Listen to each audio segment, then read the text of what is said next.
Olá para você que acompanha a gente aqui na TV Câmara Guarulhos. Estamos de volta com mais um Câmara em Pauta. Neste mês de novembro comemora-se o Dia da Consciência Negra.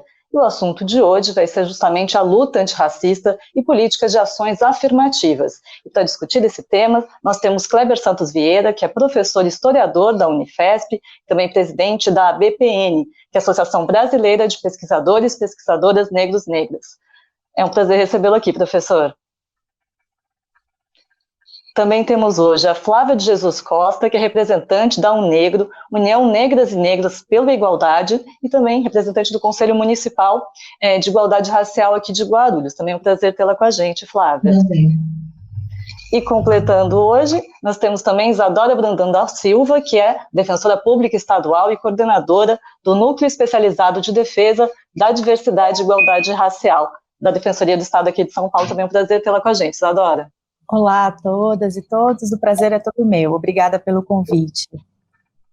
E para começar essa conversa, eu queria pedir primeiro para o professor Kleber que fizesse uma breve explicação para a gente do que é o racismo estrutural que a gente tem no Brasil. Porque, embora seja um assunto bastante discutido, às vezes não tem muita clareza com conceitos, né, professor? Eu queria que você, para começar a conversa, fizesse essa explicação para a gente. Boa tarde a todas, a todos, a todes.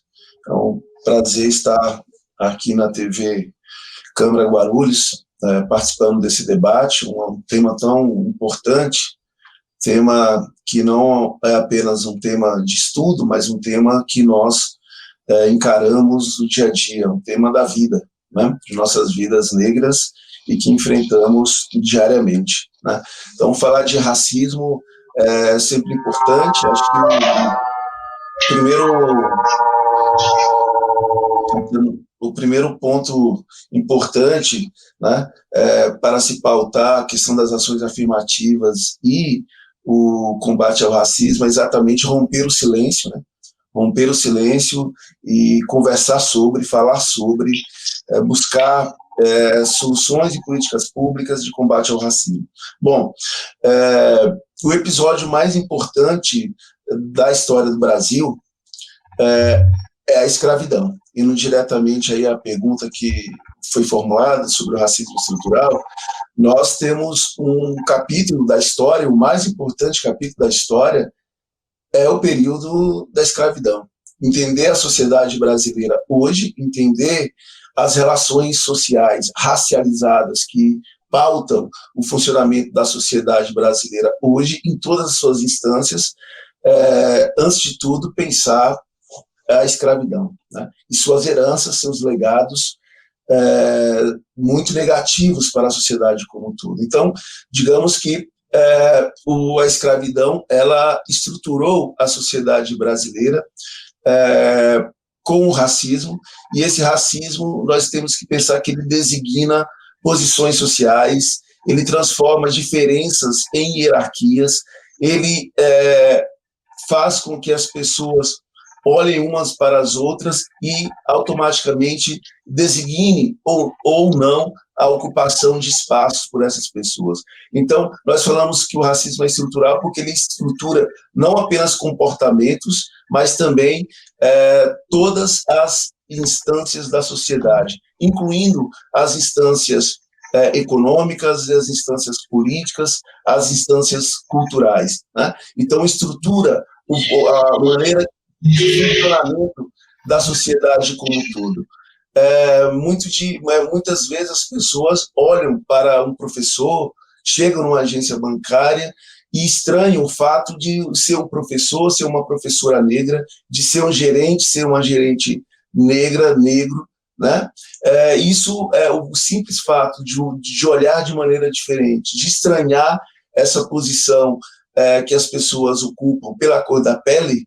E isso é uma manifestação do racismo estrutural, e aí, no caso, né, ocupando instâncias institucionais, instâncias sociais, e por aí vai. Então, nós pensamos que esse racismo, para entender esse racismo estrutural, temos como ponto de partida a escravidão brasileira, que a divisão social do trabalho, a divisão social em si, ela se pautou entre negros e brancos, né? Nós temos a própria formação do mundo do trabalho no Brasil acompanha essa divisão social pela cor da pele, né? Muitas vezes nós pensamos em entender a sociedade brasileira exemplificando a partir de filmes ou de uma cultura europeia, né? Nós sempre lembramos dos tempos modernos, de Charles Chaplin, etc. E eu sempre digo aos meus alunos, né? Se nós pensarmos tempos modernos, apesar de ser um excelente filme, né? Mas se nós nos pautarmos por ele, lá só tem preto e branco, porque na época que foi filmado não existia ainda a possibilidade de outra ação midiática, né? Com cores, etc. E só tem preto ali porque o preto é do preto e branco. Ao contrário da formação da classe trabalhadora europeia, em que tivemos trabalhadores, sindicatos, patrões, burguesia, brancos, né? No Brasil, a classe trabalhadora ela foi formada por uma população negra, né? Então, é aquilo que há muito tempo o professor Horácio Nogueira chamou de a cor, né? Nós, na verdade, temos o preconceito, o racismo no Brasil designado a partir da cor da pele. É fenotípico o racismo no Brasil, né? É de marca, é a cor da pele. Então, nós temos essa questão estruturada na escravidão e, hoje em dia, ela se manifesta em todas as instituições e é bom que estejamos debatendo sobre o tema no sentido de combater. Flávia, eu queria ouvir um pouquinho de você, de como que é o trabalho da UNegro em Guarulhos, nacionalmente, nessa luta antirracista. Eu queria que você explicasse para a gente que tipo de trabalho vocês fazem. A UNegro é uma entidade de 32 anos, né? Ela foi constituída no processo da Constituição brasileira, né? Onde a gente primava pela democracia. Ela tem um nome negro na sua origem, né? Mas a entidade, ela teve, junto com todas as transformações e lutas por políticas públicas de igualdade racial, desde sua constituição. Ela está na sociedade civil, ela é organizada por lideranças, por núcleos, né? Está na sociedade civil, ela está no Conselho de Promoção de Igualdade Racial, na minha figura e na figura de outros líderes que construíram, inclusive, o Conselho de Promoção da Igualdade Racial na cidade, junto com a Coordenadoria de Igualdade da Mulher e Igualdade Racial na época, mas ela está na constituição de toda a política nacional. Na defesa do que foi, do que é hoje, em lei, o Estatuto da Igualdade Racial, que levou 10 anos, né, Kleber, para poder coexistir e não veio do jeito dos anseios do movimento negro, né? Nós somos pessoas que têm a vida orgânica dentro das políticas públicas, dentro da cultura, dentro do enfrentamento direto ao racismo, nas ruas, nas formações, na construção das leis, em vários lugares, né? Nós temos vários representantes, um dos cofundadores da nossa entidade foi o professor Juarez, né, da comunicação, São Carlos, um grande líder, né, que trouxe e fortaleceu, Denis de Oliveira também, foi da União de Negros pela Igualdade, a Olívia Santana e vários outros ícones, né, Edson França, Manuel Júlio, entre outros, né. Hoje nós temos a presidência nacional, a Ângela Guimarães, e no estado de São Paulo, eu sou secretária da comunicação do estado de São Paulo, da UNegro, temos a Rosa Anacleto. Isadora, eu queria ouvir de você um pouquinho agora com relação às ações afirmativas, né, para a promoção de igualdade, com a política de cotas. Elas se baseiam em princípios que estão previstos na própria Constituição, mas também são sempre alvo de polêmica, e recentemente há inclusive um ataque até do próprio governo federal a esse tipo de política de ação afirmativa. Eu queria que você falasse um pouquinho da importância delas como reparação histórica. Perfeito. Bom, eu sou defensora pública no estado de São Paulo e, como já mencionado, eu coordeno o Núcleo de Defesa da Diversidade e da Igualdade Racial. A Defensoria Pública, para quem não conhece o nosso trabalho, acho importante fazer essa breve introdução antes de responder a pergunta formulada. É uma instituição que tem por missão constitucional realizar a defesa de forma gratuita, né, ou melhor, promover a assistência jurídica integral e gratuita às pessoas necessitadas, patrocinando e defendendo interesses individuais e coletivos de grupos vulneráveis. É parte também da nossa atuação a promoção dos direitos humanos, a educação em direitos, para além dessa atuação judicial, processual, que muitas vezes é a que é mais conhecida. Em 2008, houve um encontro importante em Brasília, né, que foi a 14ª Conferência Judicial Ibero-Americana, e nessa conferência foram aprovadas as 100 regras de Brasília sobre acesso à justiça. E, dentre essas regras aprovadas, houve uma orientação para que as defensorias de todos os estados adotassem órgãos, núcleos, coordenações especializadas em temáticas como a questão racial, como a questão de gênero, como a questão da infância e juventude, a partir de uma constatação de que o viés da hipossuficiência econômica, ele não era suficiente para abranger todos os empecilhos que são enfrentados pela população vulnerável no acesso à justiça. Então, com base nessa reflexão, surge também, no ano de 2008, o Núcleo Especializado de Defesa da Diversidade e da Igualdade Racial na Defensoria, que é esse que eu coordeno, que tem essa missão de pensar quais são os aspectos da discriminação estrutural, institucional, interpessoal, motivada na raça, que vai afetar o acesso da população negra à justiça, né, e o exercício pleno dos seus direitos e o gozo de uma cidadania plena. Então, no bojo dessa nossa atribuição, se insere essa nossa atuação em prol das ações afirmativas.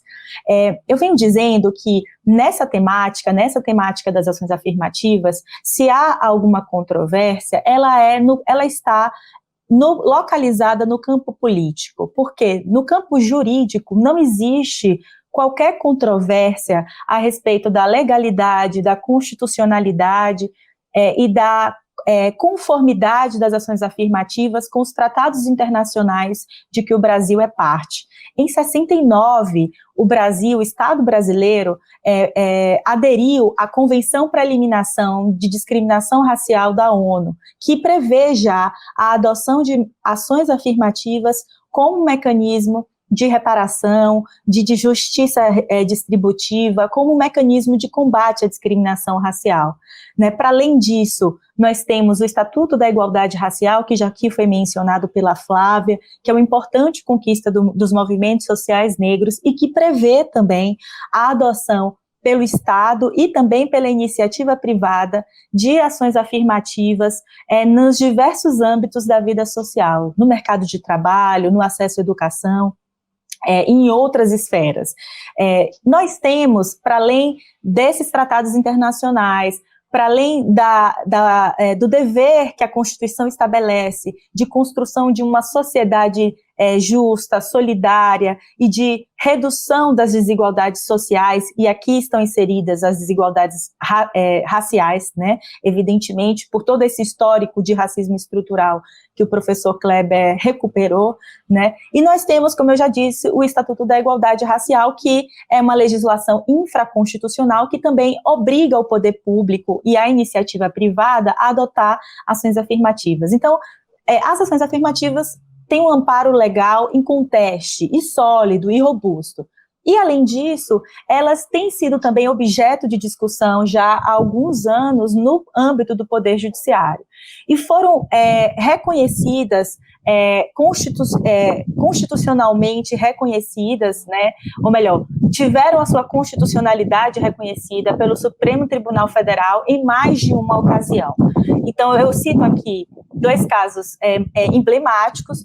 primeiro, a lei que previu ações afirmativas nas universidades, uma lei de 2000, uma lei de 2012, uma lei federal de 2012, que foi reconhecida unanimemente pelo Supremo Tribunal Federal como constitucional, e nós temos também a lei que previu ações afirmativas nos concursos públicos, que foi também julgada de maneira unânime, constitucional, pelo Supremo Tribunal Federal. Então, não há controvérsia em relação às ações afirmativas, seja no campo legal, seja no campo jurisprudencial.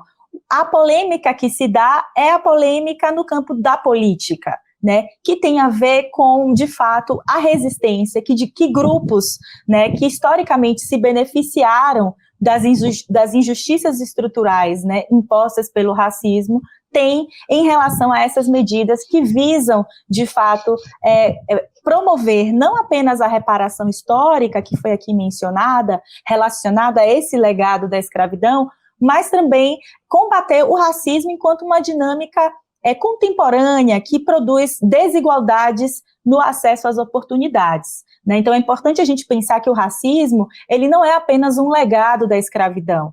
O racismo é uma dinâmica contemporânea que está o tempo inteiro determinando a distribuição desigual de recursos, de riquezas para os diferentes grupos racializados. E as ações afirmativas têm essa função de contribuir para uma divisão mais equitativa desses recursos também, além de também ter um terceiro papel importante, que é o papel do reconhecimento. A partir do momento em que você permite que sujeitos que historicamente estiveram alijados de instâncias de poder acessem essas instâncias, você viabiliza uma diversidade cultural, étnico-racial nessas instâncias de poder, que permite, que contribui com que os estereótipos e estigmas que recaem sobre esses grupos sejam quebrados, né? Então, vou citar aqui, por exemplo, o papel e a importância que foi a presença do ministro Joaquim Barbosa no Supremo Tribunal Federal.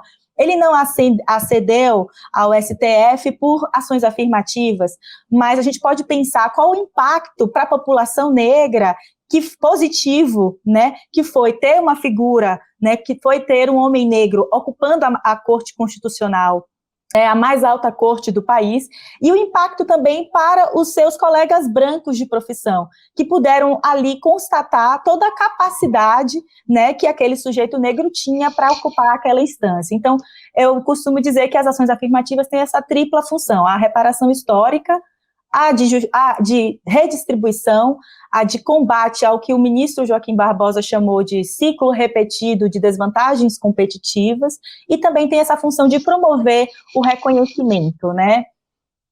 Tá certo. Nosso tempo nesse bloco já está esgotando, mas no próximo bloco a gente vai continuar falando desse assunto, e agora tratando até de um caso específico que recentemente gerou bastante discussão também, que foi da Magazine Luiza, mas a gente conversa sobre isso no próximo bloco. Um minutinho e a gente já volta.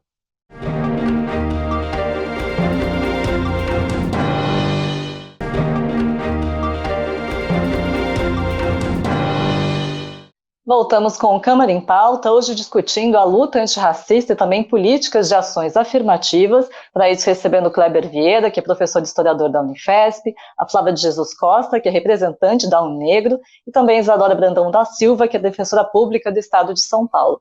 A gente falava das ações afirmativas de forma teórica, e teve um caso específico recentemente que gerou bastante impacto na sociedade, bastante polêmica, que foi o caso da empresa Magazine Luiza, que abriu um processo de trainee exclusivo para a população negra.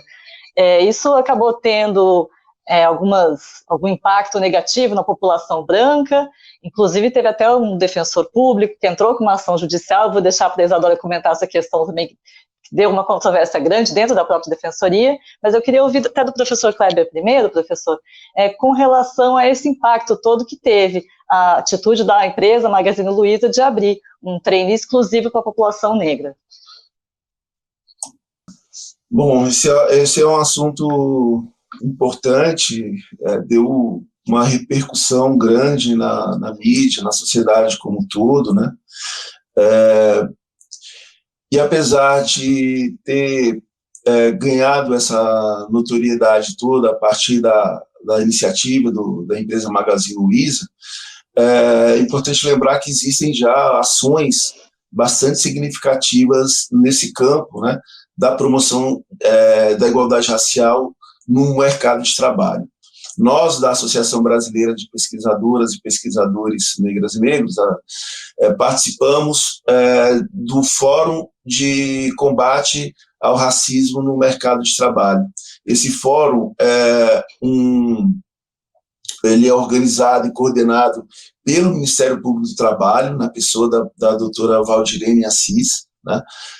Coordenado pelo Ministério Público do Trabalho, e tem por propósito exatamente pactuar entre órgãos públicos, empresas e outros segmentos da sociedade civil, exatamente a inserção de negros e negras no mundo empresarial, pensando esse mundo empresarial e o mercado de trabalho em todas as suas instâncias, desde o estagiário até o topo das empresas, né?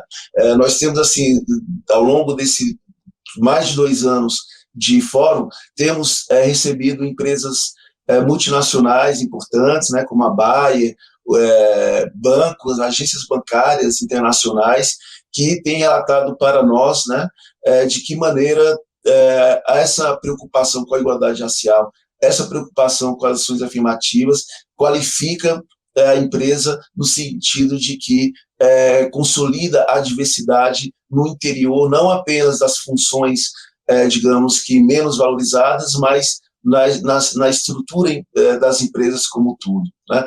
Então, esse caso da Magazine Luiza, ele chama atenção porque primeiro que é uma empresa nacional, né? Uma empresa nacional que chamou para si a responsabilidade de trabalhar essa questão do combate ao racismo. Então, é uma empresa que chamou para si a responsabilidade, deu uma repercussão enorme, que para nós até é bastante simbólico, né, do tanto que a sociedade é carente dessa discussão, tanto que é silenciada essa discussão, de modo que uma empresa fazer uma ação afirmativa eficaz torna-se um escândalo, né? Quando, na verdade, deveria ser um padrão e uma norma a ser adotada por todas as empresas no compromisso social de combater as desigualdades e promover mais equidade racial em seus quadros, né? Então, nesse fórum, inclusive teve agora, mês passado, né, o Afropresença, que foi um evento que durou aí uma semana inteira, e foi uma semana inteira recebendo empresas mais diferentes, intelectuais, pessoas relacionadas a órgãos públicos, ao próprio Ministério Público do Trabalho, né, que ocorreram debates, palestras diariamente, né, voltada, mas sobretudo para o público interessado, tanto as empresas quanto estudantes em formação, porque a questão que o Magazine Luiza, a problemática toda levanta também, é de que maneira nós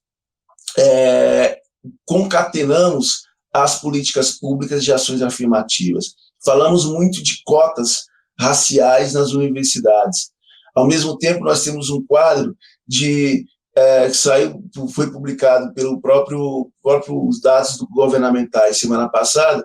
Nós temos um índice de desemprego altíssimo de negros e negras egressos de cursos superiores, né? É uma faixa juvenil que tem problemas seríssimos em conseguir emprego e se afirmar. Então, nós temos o tema do Magazine Luiza chama atenção para essa política pública concatenada em vários momentos, não apenas na formação, mas também na inserção desse cotista, esse ex-cotista, essa ex-cotista no mercado de trabalho, né? Então, de que maneira as empresas com responsabilidade social assumem esse tema como uma pauta importante para a própria diversidade em seus quadros, né?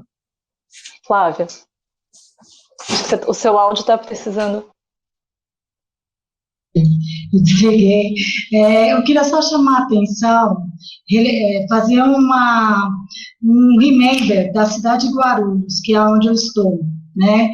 Essa política de gênero e raça, né? Essa questão da gestão, da cultura organizacional no mundo do trabalho e da gestão, né? Do RH, houve um incentivo desde 2005, né? Pelo governo federal, para ações que transformassem para dentro do âmbito do trabalho. Ele começou pelo poder público, o nome desse selo, porque era um selo, uma grande iniciativa, né, que era isso, de diminuir as desigualdades. Ele criou, eu queria, assim, reforçar, essas ações afirmativas, elas são implementadas em governos progressistas.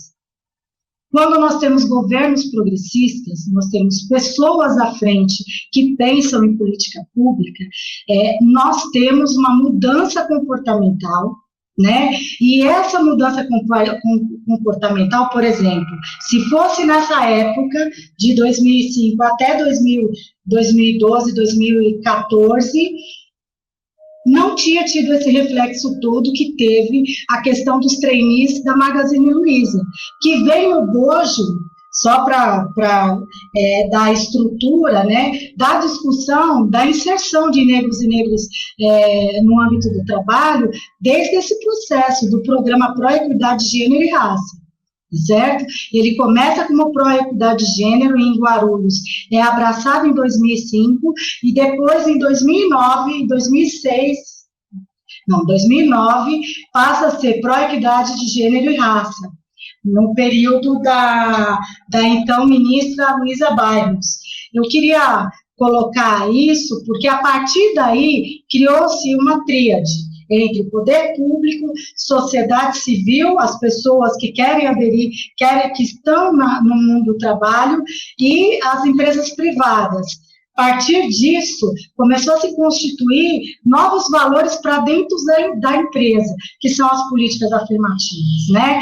Nós vimos nos outros que não estavam incluídos, né, outras formas de se gestar, de se trabalhar, e também para grandes empresas de obtenção de lucro, né, para muitas empresas. Não só uma questão de mudança de comportamento, mas para algumas empresas se dá na questão da obtenção de lucro. Quando eu falo de um trabalho diverso, eu trago para dentro da empresa outras possibilidades, né, de produtos e outra forma de consumo. Tanto é que o consumo da população negra aumentou muito de 2012 para cá, porque começou a se ver dentro das políticas afirmativas, né? E aí nós estamos falando de identidade, de visibilidade, nós estamos falando das cotas nas universidades, e só passando aqui para Guarulhos, lembrar, né, professor, do processo em que a gente lutou aqui nessa cidade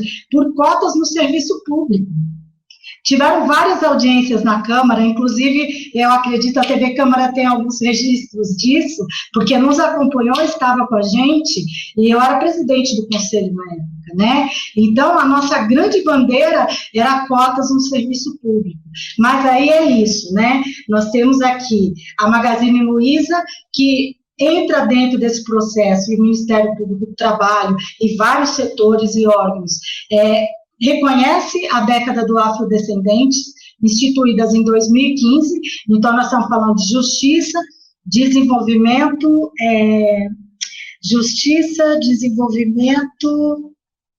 ai meu Deus, esqueci, e reconhecimento, nós estamos falando disso, justiça, desenvolvimento e reconhecimento.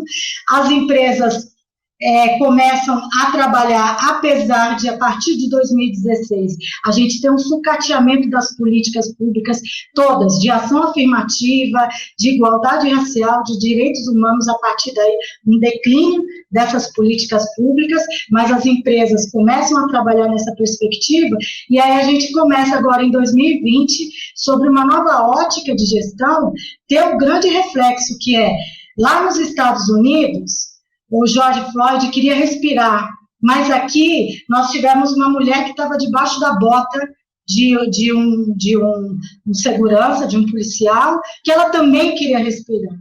E esse querer respirar se dá nas relações trabalhistas. Basta uma crise religiosa, financeira ou política, tudo decai sobre a vida das mulheres e de negros e negras na sociedade brasileira. E o racismo começa a emergir, a transbordar como se ele não tivesse os disparadores. Que aí eu pego um pouco o que a doutora Isadora traz. A lei está aí. A lei, o Estatuto da Igualdade Racial, cria um Sistema Nacional de Políticas Públicas de Igualdade Racial, que a cidade de Guarulhos aderiu. Nós temos um Plano Municipal de Igualdade Racial, que a cidade de Guarulhos aderiu, termina em 2024, junto com a década. E nós precisamos fortalecer isso, né? Então, essa repulsa que se teve é justamente pelo início da apresentação aqui, dada pelo professor Kleber.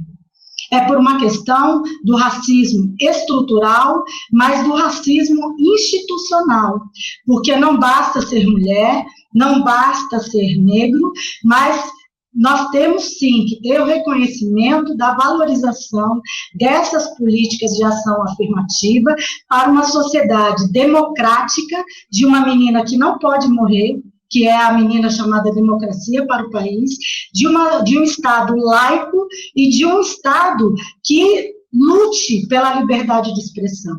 Nós podemos divergir, sim, a divergência, a diversidade e a diferença, ela tem que ser entendida como um processo de constituição da sociedade que queremos, uma sociedade de igualdade e de oportunidades. Então, a política pública, né, que tratou por esse viés da inclusão, se deu em um período da história que a gente não pode esquecer, né, mas através desses programas.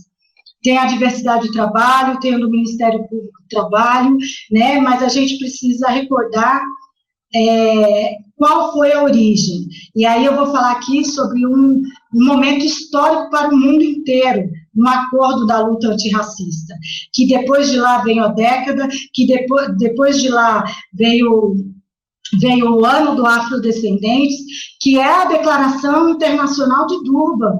Nós tivemos, como coordenadora da igualdade racial na cidade de Guarulhos, Edna Roland, que foi a relatora disso.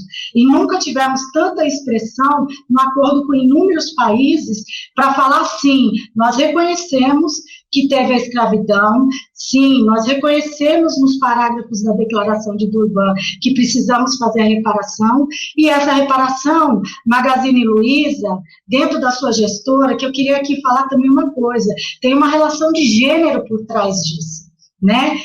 Foram com tudo em cima dela, mas não foram com tudo em cima da gestão da Bayer, porque também se tem uma questão de gênero por trás, e aí nós estamos falando de uma grande empresária, né, que reconheceu, fez o diagnóstico, fez a lição de casa do processo das políticas de ação afirmativa para o mundo do trabalho, né, reconheceu que há um déficit e reconheceu que é preciso incluir.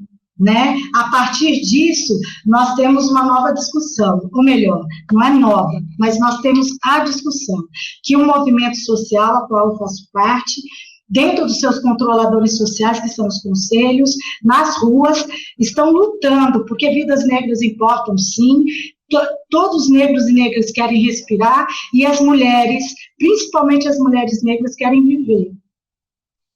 Isadora, eu queria ouvir de você também um pouquinho com relação a essa questão da inserção do negro no mercado de trabalho. Como o próprio professor falava, a política de cotas na universidade já teve um efeito, há uma divisão um pouco mais igualitária nesse sentido, mas no mercado de trabalho ainda é bastante gritante essa diferença. E a gente você comentava que, embora já haja essa jurisprudência e o STF já tenha decidido que as ações afirmativas são constitucionais e devem ser feitas, teve essa questão ainda do defensor público, um defensor público de forma, ele tem autonomia para isso, né, ele tem essa autonomia dentro da defensoria, ele entrou numa ação judicial contra a Magazine Luiza por causa desse processo de trainee, e a própria defensoria também está atuando ao lado da Magazine Luiza também nessa ação, né, criou um conflito dentro da defensoria.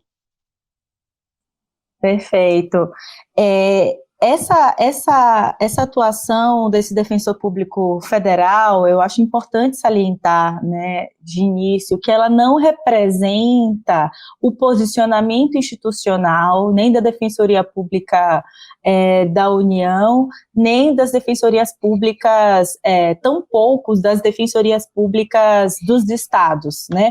Eu, enquanto membro da Defensoria Pública do Estado de São Paulo, pude participar da elaboração de uma nota técnica que foi emitida pela Comissão de Igualdade Étnico-Racial da Associação Nacional de Defensoras e Defensores Estaduais, repudiando essa iniciativa desse defensor público da União. E várias outras notas foram emitidas também, além dessa nota da ANADEP, houve nota também do Conselho de Defensores Públicos Gerais, das Defensorias Públicas dos Estados, o CONDEG, e o próprio Grupo de Trabalho de Políticas Étnico-Raciais da própria Defensoria Pública da União também emitiu uma nota contrária, e não só isso, eles ingressaram na própria ação civil pública para se contrapor ao entendimento que é defendido ali pelo defensor público da União na inicial. Me parece que se trata de uma atitude isolada, portanto, né, que não representa esse posicionamento institucional das defensorias dos estados, e tampouco é unânime no contexto da Defensoria Pública da União, que é a instituição a qual ele faz parte.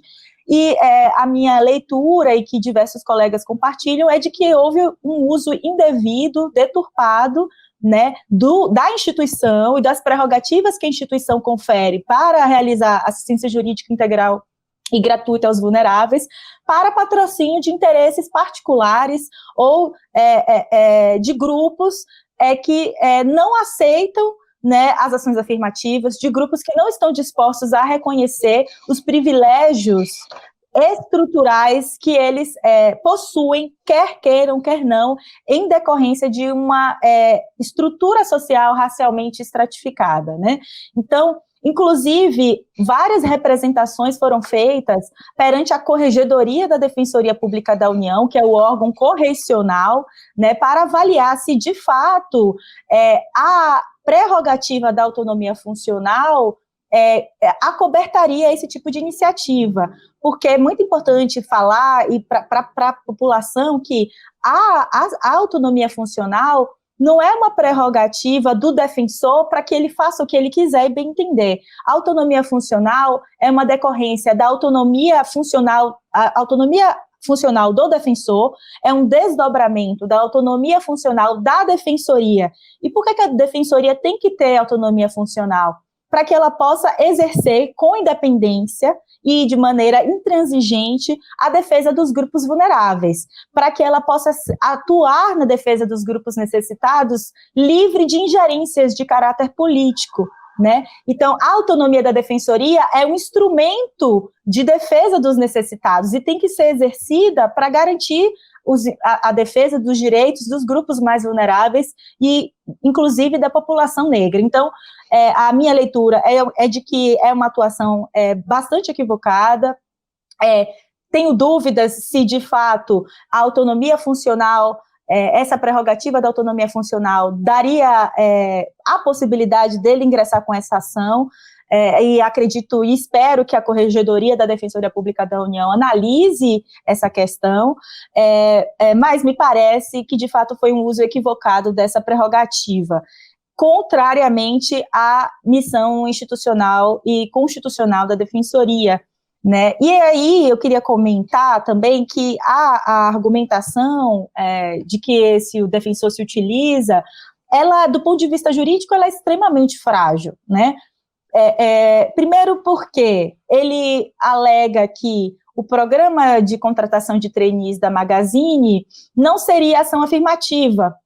Ele vai dizer, olha, as ações afirmativas, é verdade, elas têm base legal, elas têm base constitucional, só que esse programa de contratação de Magazine Luiza não é ação afirmativa.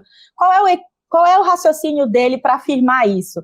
Ele entende, de maneira absolutamente equivocada, que a ação afirmativa é cota, né? Ou seja, para ele, então, para que o programa de Magazine Luiza pudesse ser enquadrado como uma ação afirmativa, ele não poderia ser voltado à contratação exclusiva de pessoas negras. Ele deveria ter previsto um percentual de contratação de pessoas negras, ou seja, ele deveria ter previsto uma cota para a contratação de negros.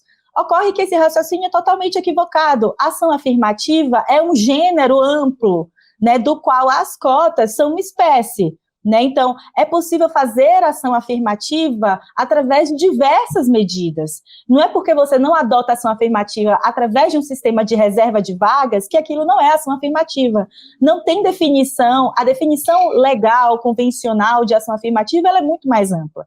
Então, por exemplo, o Itamaraty tem um programa de ação afirmativa que não é bolsa, que não é cota. Eles oferecem, por exemplo, bolsas de estudo para pessoas negras que desejem exercer a diplomacia. Isso é ação afirmativa, com base legal, convencional e constitucional. Por exemplo, quando a gente entra no metrô e tem ali um assento reservado para um idoso, para um deficiente, isso é uma ação afirmativa. É uma medida voltada a facilitar o acesso de um grupo a um determinado recurso ou uma determinada política que é a de transporte público, sabendo que são desiguais as condições de acesso a essa política. Então, é possível fazer ação afirmativa de diversas formas, e o sistema de cotas é apenas um deles. Então, o programa de contratação de Magazine Luiza é, sim, um programa de ação afirmativa, né? E parte da consideração, da constatação e do reconhecimento pela empresa de que há um déficit na representação de negros nos seus quadros. Então, se os negros nos quadros de Magazine Luiza não estão devidamente representados, se a empresa não tem uma presença negra proporcional à sua presença na sociedade brasileira como um todo, ações e programas como este serão válidos até que esse equilíbrio seja alcançado, né?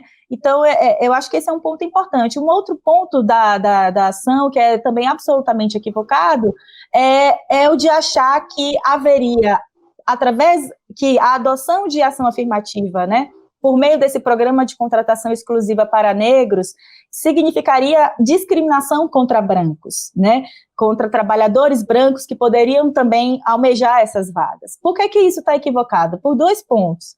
Primeiro, a Convenção para a Eliminação da Discriminação Racial afirma que a ação afirmativa não configura discriminação racial. É evidente que, se você adota uma medida especial para um grupo racial que tem uma série de desvantagens históricas, né, no acesso a bens e serviços, ao mercado de trabalho, ao emprego, adotar medidas que facilitem o acesso desses grupos vulneráveis a esses recursos não é discriminação racial contra brancos, é uma medida voltada para reduzir essas desigualdades raciais. Então, esse é o primeiro ponto. E o segundo ponto e equívoco é achar que seria possível praticar racismo reverso, né? Ou seja, de que seria possível praticar racismo em favor de pessoas, que a empresa poderia praticar racismo em favor de pessoas negras contra pessoas brancas, quando, na verdade, o racismo é relação de poder.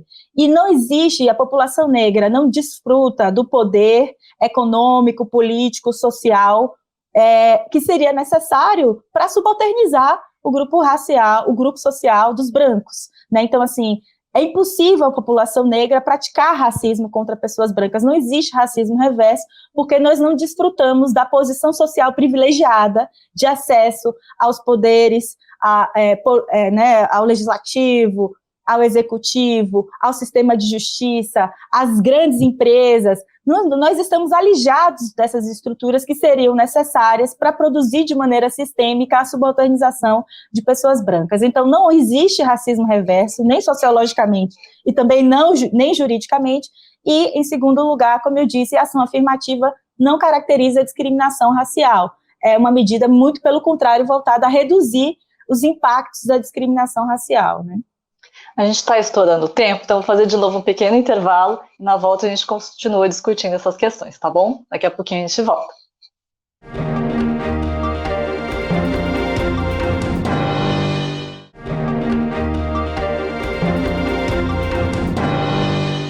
Voltamos com o Câmara em Pauta, hoje falando sobre a luta antirracista e também ações afirmativas. Para isso, recebemos o professor Kleber Vieira, da Unifesp, a Flávia Costa, que é representante da UNegro, e Isadora Brandão da Silva, que é defensora pública do Estado de São Paulo. Queria que a gente falasse um pouquinho agora sobre educação antirracista. O professor Kleber da Unifesp, inclusive, tinha um curso de extensão nesse sentido. Não sei se esse curso ainda está disponível, mas eu queria que o senhor falasse um pouquinho o que é exatamente promover uma educação antirracista, não simplesmente incluir dentro da educação, história negra, mas o que é de fato você ter uma educação antirracista de uma forma mais ativa. Sim, na Unifesp nós temos, de fato, no curso de pedagogia e em outros cursos, pelo menos no campus Guarulhos, né, nós temos algumas disciplinas que tratam diretamente dessa temática. Eu mesmo atuo na disciplina, uma unidade curricular que este ano tornou-se obrigatória. Durante 10 anos ela foi uma disciplina optativa, né, na Unifesp nós chamamos de eletiva, que é a educação para as relações étnico-raciais. Né? Pensar na educação antirracista, antes de tudo, admitir que tem que ser um compromisso de todos e todas. Né? Não é apenas responsabilidade, não compete apenas à população negra, à comunidade acadêmica negra, esse compromisso com uma educação antirracista. Né? Reeducar a sociedade brasileira tem que ser um compromisso de todos nós, porque todos nós, de alguma forma, somos vítimas do racismo. De alguma forma, somos atacados por essa herança, que é uma herança da escravidão. Né? De alguma forma, brancos e negros, pardos e pretos, todos nós sofremos, em alguma medida, os impactos do racismo. Então, falar de educação antirracista é falar de um projeto estratégico para a nação brasileira, no sentido de reeducar todos e todas. Né? Não é possível que nós tenhamos 54% da população negra e nos cursos de pós-graduação da medicina, por exemplo, tenhamos ali uma totalidade branca.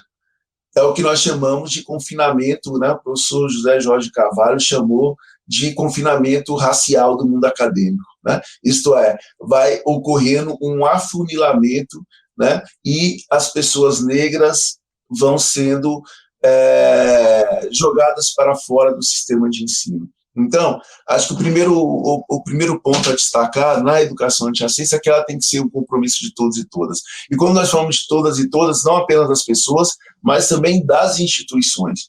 Né? Nós temos aí o Estatuto da Igualdade Racial, que este ano, agora no mês de julho, completou 10 anos, né?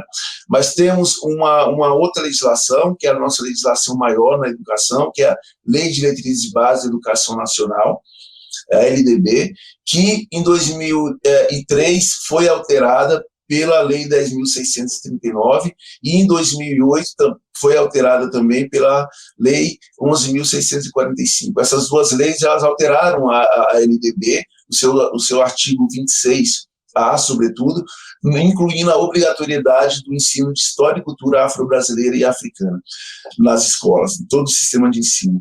Então, nós temos uma legislação avançadíssima também nesse sentido, mas precisa que governos municipais, governos estaduais e a própria União cumpra essa legislação. Né?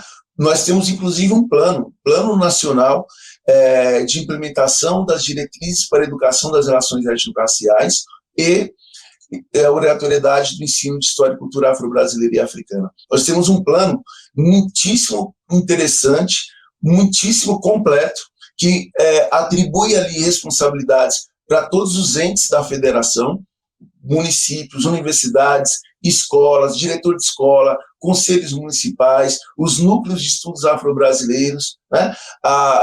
O Plano Nacional de Implementação da Educação para as Relações Étnico-Raciais é avançadíssimo. O que nós precisamos é que ele seja encarado como um documento importante, um documento que não diz respeito apenas à população negra, mas um documento que, se efetivado, pode contribuir para uma de fato, democracia racial no Brasil, para uma afirmação da democracia racial, de fato. Porque o que nós temos até o momento é uma situação em que prevalece ainda um mito de uma democracia racial. Nós temos ainda uma sociedade que é educada acreditando que não precisa falar de racismo, porque o racismo no Brasil não existe. Né? O movimento negro, durante a ditadura militar, quando pautou o racismo, falar de racismo tornou-se crime, inclusive. Né? A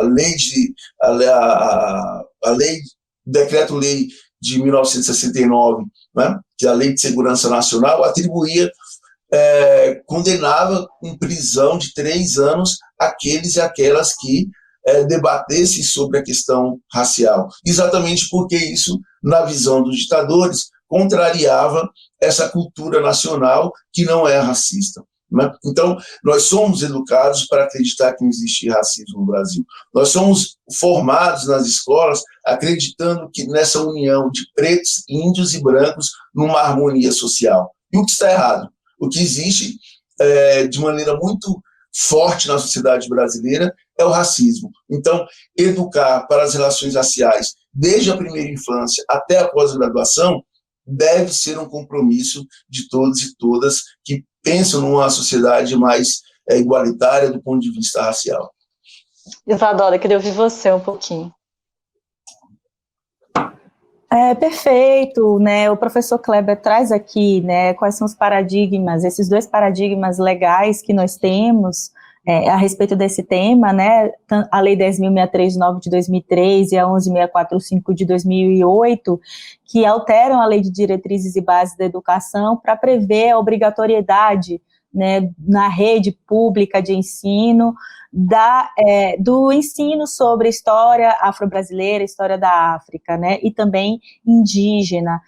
A ONU, num dos seus comunicados, ela indicou que essas 2 leis seriam, né, os principais instrumentos, ou um dos principais instrumentos de combate ao racismo estrutural e institucional no Brasil, né? Então, são leis que têm o condão, efetivamente, se aplicadas de maneira adequada, de acordo com as diretrizes, de acordo com os planos, né, construídos, promover uma verdadeira revolução cultural mesmo, né? Me parece que é urgente, né, que nós possamos implementar essas leis e os parâmetros que elas estabelecem para rever currículo escolar, para rever o material didático que é adotado nas escolas, para que as escolas cada vez mais possam ter canais, instâncias para tratar das práticas discriminatórias que acontecem dentro das escolas. Então, também tem essa dimensão comportamental que precisa ser, né, abarcada, porque o que a gente vê com bastante frequência, e na defensoria chove de caso nesse sentido, são crianças que são discriminadas por outras crianças nas escolas e vão procurar os professores, né, na perspectiva de mediar esse conflito, e, no mais das vezes, os professores reforçam a violência sofrida, banalizam a violência sofrida. Então é preciso, a lei também, essas leis também trazem essa necessidade de que as escolas construam, né, canais, espaços para lidar com esse tipo de conflito, né, e propor respostas que sejam restaurativas, que sejam reparadoras, que contribuam para a prevenção do racismo. Isso passa por repensar os quadros, né, discentes, né, e docentes também, né. Um debate que nós temos, que geralmente, como a gente sabe, né, e principalmente no que diz respeito aos professores, muitas vezes ainda a depender da escola, a depender da região onde ela fica situada, etc., e do público mais ou menos elitizado que que ela atende, a também uma concentração maior de professores brancos, e isso também tem um impacto para as crianças negras, né? Não ter professores negros em quem se espelhar, né? Também tem um impacto não só simbólico, mas muitas vezes um impacto concreto nas trajetórias dessas crianças, nas escolhas que elas vão fazer. Então, é fundamental esse debate sobre educação para as relações étnico-raciais, e, de fato, não se trata de uma política pública para negros, né, como bem já foi ressaltado aqui pelo professor Kleber, há uma carência da sociedade brasileira como um todo de entender efetivamente a sua história, né, de romper com esses mitos, né, que, na verdade, de harmonia social, de nação cordial, de democracia racial, que, na verdade, tem cumprido a função de permitir a reprodução das violências estruturais, né, que conformam a nossa sociedade. Então, é preciso que a gente entender a importância disso para a sociedade brasileira como um todo, poder se compreender, poder fazer a sua autoanálise e pensar num outro caminho de desenvolvimento, num outro tipo de pacto civilizatório, em que, efetivamente, negros, brancos, indígenas, possam participar de maneira equitativa da vida pública, da construção dos rumos da nação, que é algo que a gente não tem hoje, né? Hoje, na Defensoria, a nossa preocupação tem sido pensar também o que fazer para que a lei também seja implementada nas escolas privadas, né? Porque há uma tendência de se achar que, como não existem crianças negras nas escolas privadas de elite, então não precisa aplicar a lei, né, como se de fato só fosse necessária, como se a política pública fosse voltada para negros, e a gente tem buscado formas de sensibilizar também o setor privado a esse respeito, né, que esse letramento racial ele tem que ser para todos. Flávia, eu queria ouvir de você com relação agora a essa representatividade política, né, a gente sabe que foi recentemente essa questão da divisão de proporcionalidade dos candidatos, no tempo de TV, na verba que eles recebem, foi algo que o STF já decidiu que vale para essas eleições, mas a gente sabe que há uma subrepresentatividade muito grande dentro da política de pessoas negras, de mulheres negras, nem se fala. Eu queria que você falasse um pouquinho sobre essa questão, porque quando a gente fala em políticas públicas, as pessoas que estão elaborando as políticas públicas, executando as políticas públicas, estão dentro da política, né? Quando falar do pacto civilizatório, e aí eu só vou pegar esse gancho que veio da educação, porque é pela educação que a gente muda tudo, né? Inclusive o entendimento de que não basta ser negro, como eu já falei lá atrás, né? Veja, nós tivemos um grande avanço, nós vimos aqui o Barroso à frente do TSE, né, à frente no seu espaço máximo, falando, olha, nós precisamos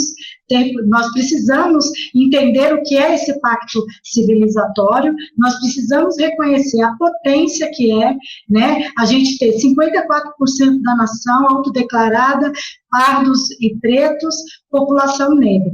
Então, dada a circunstância, e também há um processo de reparação das desigualdades, ela perpassa por uma ação educativa dentro de um outro espaço, que é o espaço da luta pela democracia, que é o direito ao voto, né? Nós precisamos reconhecer esse espaço como o espaço das mulheres, que tem 30% de cotas, nós precisamos falar dessas mulheres, mas nós precisamos falar do povo brasileiro, que já se autodeclarou 54%.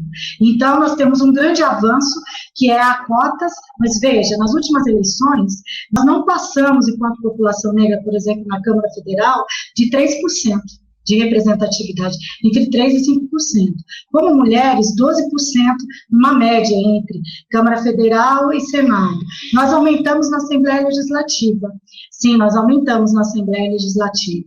Mas veja, tem a cota hoje, que foi deliberada, né? Hoje mesmo, eu estava até comentando, saiu num grande jornal, né, conhecido por todos nós, que somente 1% está acessando, o que fica concentrado em 80% e poucas candidaturas. Então, se não basta ser negro, veja, quem é que manda nessas estruturas? Nós temos aí 73 siglas, né, querendo se fortalecer, temos 39 siglas que existem, que disputam regularmente, né, sobre toda a égide jurídica do TSE, mas veja, tinham pessoas que não eram negras e são negras hoje, estão nas cotas. Tinham pessoas que não se reconheciam, e graças a Deus estão se reconhecendo, graças ao movimento né, educacional, da política social, da representatividade, tudo um pouco que a Isadora coloca, né, protagonismo, identidade, né, a orientação da política pública das ações afirmativas e da política pública de igualdade racial, fez com que isso se concretizasse. Mas, quem é que manda nos partidos? Quais são as candidaturas prioritárias? Eu fiz uma pergunta recente no meu próprio Face, eu falei assim, o seu partido pagou a cota ou falou, vamos dividir em partes iguais? Então, todas essas questões são superação do processo que reincide, né, que vem desse processo escravocrata, que é do racismo e racismo institucional, né? Nós precisamos reconhecer, tem uma coisa que nós precisamos reconhecer na sociedade. Só existe reconhecimento da política de combate ao racismo pelas estruturas que são progressistas. Vide que o maior acúmulo que a gente teve de políticas públicas foi por um outro olhar. Então, esse outro olhar passa por esse processo de educação. Precisamos discutir a 10.639 e a 11.645. Precisamos entender que o racismo na escola é um problema, mas precisamos entender que o racismo institucional é um problema ainda maior, né? Se 80% desse valor orçamentário, né, do fundo partidário está concentrado em poucas candidaturas, ou uma, ou duas, três, que são majoritárias dentro de partidos, tem como. Tem cor, tem geração, né? Essa pessoa é um não negro, na grande maioria das vezes. Nós ainda vamos ter os desafios para as próximas eleições, mas direito adquirido deve ser mantido e ampliado. A gente sempre fala isso, né, porque bastou uma crise e aí a gente viu muita coisa da gente caindo, né? Nós estamos de novo discutindo alguns direitos, que a gente perdeu direitos trabalhistas. Quem perdeu o direito trabalhista? População quem? População negra, né? Quem perde com direito trabalhista diretamente? As mulheres. Quem são essas mulheres? A grande maioria, as mulheres negras, que estão aonde? Na base da pirâmide. E aí eu quero entrar no mundo da política. Aí, bom, nós temos várias candidaturas, olha, éramos 3% de representação, nós temos concentrados 49,9% de candidaturas hoje, né, que se autodeclaram, que estão se declarando aí como um grande movimento das candidaturas negras, mas quando você vai apurar na regra, quem vai entrar? É quem tem o poder aquisitivo na mão. Bom, se isso é uma verdade também as últimas pesquisas que saíram aqui. 60% da nação acha que as candidaturas, que as cotas deveriam existir para negros e negras e que tem que ter mais representatividade. Então, veja, nós temos um século, nós temos a abolição aí, mais de um século de abolição, nós temos 20 anos de grande potência em políticas públicas de igualdade racial no Brasil, né? Vem de toda essa trajetória, nós falamos de várias coisas. O Brasil foi que, dentro dos acordos da Declaração de Durban da década, é o que mais tem políticas públicas e leis, marcos legais para isso, né? Estabelecidos. Então, nós estamos avançando. Eu não acredito que é nessas eleições que nós vamos ver a grande reviravolta, mas, né, o nosso ter todas as representações. Eu luto por 50% de mulheres dentro de uma Câmara. Não consigo entender como só temos 6, 7 mulheres numa Câmara, sendo 52% dessa nação. Mas também não consigo entender que 54% é a população negra e nós não estamos lá de reconhecimento, né, de potência, de potencializar os nossos. Então, vamos lutar, estamos passando por uma nova mudança comportamental, mas o poder aquisitivo financeiro ainda vai dominar. mas não vai permanecer, porque eu sou otimista. Eu acho que todos aqui, né, Kleber? Kleber é parceiro de grande luta, ele é professor, eu sou pedagoga, né? Isadora tem todo o seu jeito de dar aula, né? Dentro de uma outra área. Então, nós acreditamos, aonde quer que estejamos, seja na sociedade civil, seja no poder público, seja à frente do espaço de poder, precisamos lutar como as Panteras Negras, mais poder para o povo preto, sim, né? Nós temos Angela Davis, mas nós temos Lélia Gonzalez aqui no Brasil, nós temos Luísa Bairros, nós temos grandes ícones, nós temos vários nomes, e aí nós transformamos, por conta da Dona Maria, do seu Zé, por conta de todos eles, por conta do menino Lucas, que foi vítima, sabe, Kleber, sabe, Isadora, aqui na cidade de Guarulhos, foi vítima de racismo na escola, não quiseram fazer a matrícula numa escola particular, aqui da cidade de Guarulhos. Eu acompanhei o caso. Nós construímos, hoje, São Paulo contra o racismo. Portanto, ela foi penalizada. Essa escola da região de Cumbica foi penalizada, sim, multada. Então, mudamos. Parece pouco? Não é pouco, gente. Estamos mudando e que venha a transformação, inclusive nos espaços de poder político. É o que eu falo, não basta ser mulher, não basta ser negro, tem que ser pessoas com compromisso com a luta dos direitos humanos, com a luta de negros e negras, com a luta das mulheres. Nós temos que ter direito à liberdade de expressão. Então, Barroso está de parabéns, todo o grupo que aprovou está de parabéns. É uma luta nossa, um desafio nosso e desafio das pessoas que estão dentro dos partidos, hoje como candidatos a vereadores ou a prefeitos e prefeitas, né, e do futuro. 2022 está aí, e aí nós temos mais 2 anos para ir para o embate político, para manter o que se tem e ampliar naquilo que a gente quer conquistar. Então, que sejamos humanamente iguais nos direitos, das oportunidades para dentro do espaço político de poder. Eu queria aqui só falar uma coisa, é pela educação que a gente vai transformar. Esse pacto civilizatório, a gente entrou num choque, né, esses últimos 2 anos.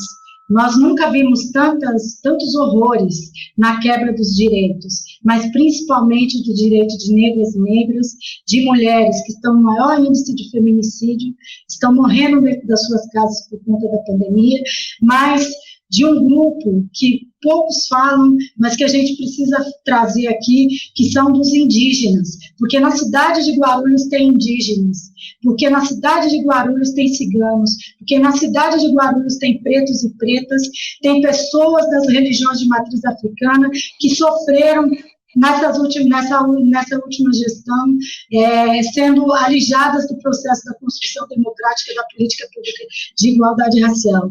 Então, é para essas pessoas que a gente tem que ir para as ruas fazer movimento. É isso. Tá certo, gente. Desculpa, mas a gente esgotou completamente o nosso tempo. Queria agradecer muito a participação de todos vocês. A gente sabe que não dá para aprofundar muitas coisas aqui, porque o tempo é curtinho, mas queria agradecer vocês terem participado.